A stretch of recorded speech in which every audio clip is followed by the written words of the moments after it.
چور کی سزا۔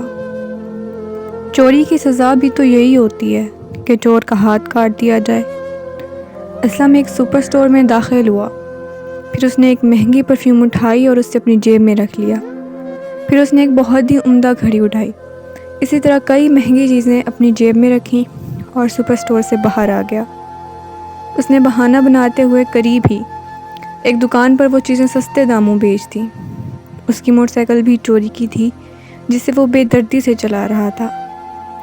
راستے میں ایک برقع پوش خاتون اپنا پرس کندھے پر لٹکائے جا رہی تھیں۔ وہ تیزی سے موٹر سائیکل چلاتا ہوا قریب سے گزرا اور خاتون کا پرس چھین کر تیزی سے ایک بگلی سڑک پر مڑ گیا۔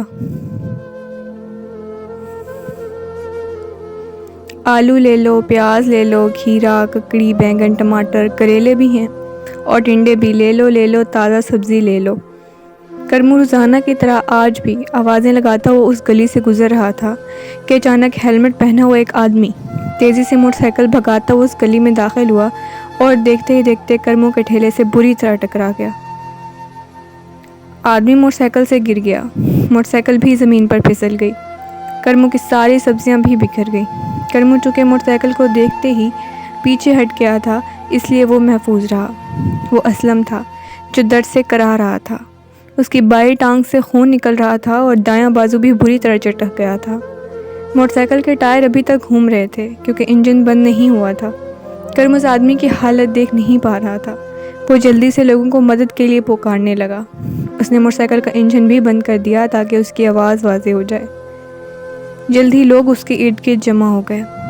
پھر سب نے اپنی مدد آپ کے تحت اس آدمی کو اٹھا کر ایمبولینس میں سوار کیا اور اسے لے کر ہسپتال پہنچے۔ ڈاکٹر نے علاج شروع کر دیا۔ ادھر کرمو اپنے آپ کو کوس رہا تھا کہ اس کی وجہ سے ہی یہ سب کچھ ہوا، کیونکہ وہ خرید و فروخت میں بے ایمانی کرتا تھا۔ اب اس کا خاصا نقصان ہو گیا۔ اس نے توبہ کی اور پکا ارادہ کر لیا کہ اب کسی کے ساتھ دھوکہ نہیں کروں گا۔